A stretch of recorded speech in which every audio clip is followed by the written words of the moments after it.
Today we're making gluten-free sourdough raisin bread. There's no kneading, no bannetons, and no Dutch ovens. And I'm going to give you lots of little tips for success along the way.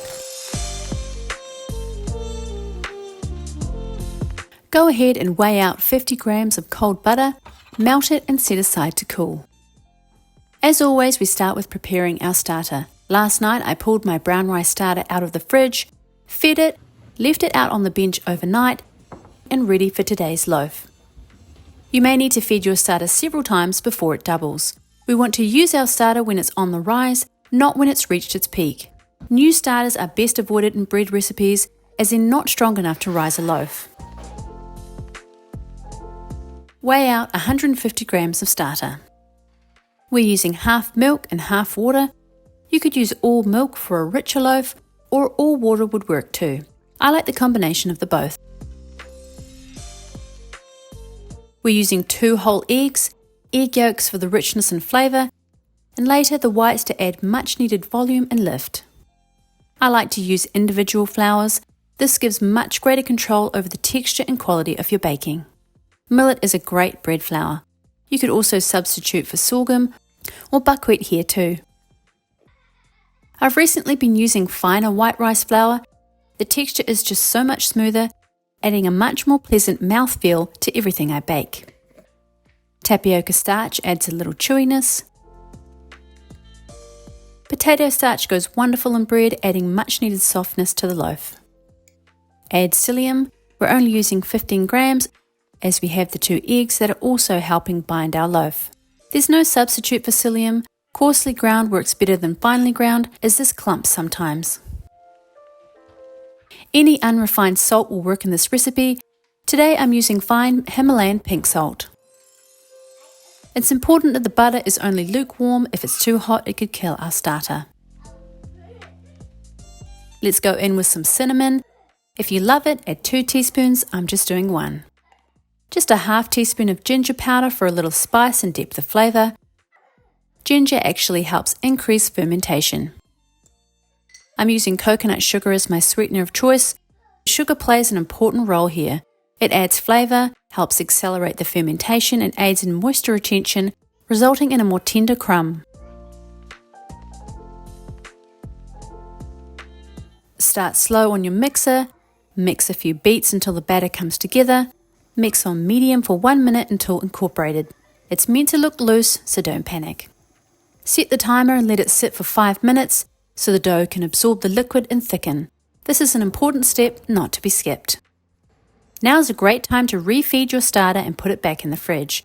You can see there's only a little left and that's what we want.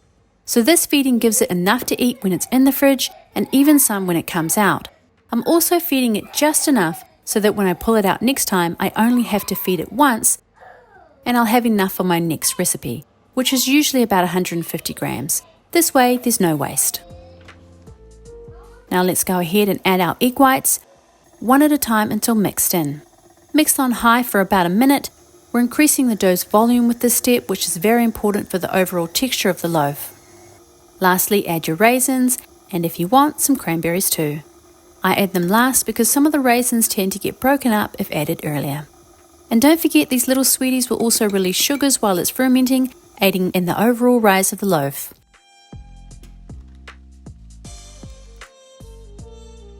Now because this loaf has got sugar, raisins, cranberry and ginger, it will ferment a little quicker than a regular loaf.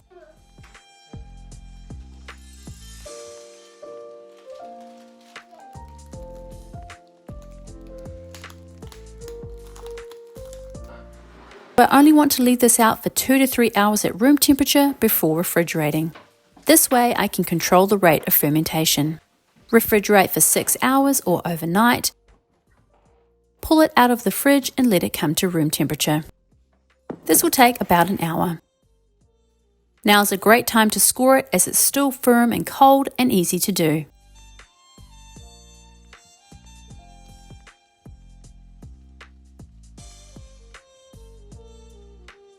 Place your hand on the side of the pan. If it's still cold, it's not ready. You can start preheating your oven at this time, and getting it up to temperature is really important. Because if it's not hot enough, your dough will not rise all the way through and it could turn out gummy in the center or bottom. An oven thermometer like this is a handy little tool that's not too expensive, but can help ensure you're consistently getting the right temperature. Bake your loaf for between 55 and 65 minutes, or until the internal temperature is over about 97 degrees Celsius or 206 Fahrenheit. It's essential that it gets to this temperature, as this is when it's cooked through.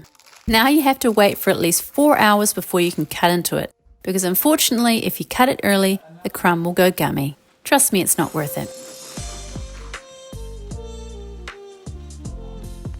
Now all you have to do is devour it. Leave any questions or comments below. Thanks so much for watching Writing Traditions. I'm Kay and I'll see you next time. No, I'm Papa. Sourdough raisin bread. That probably was loud, sorry.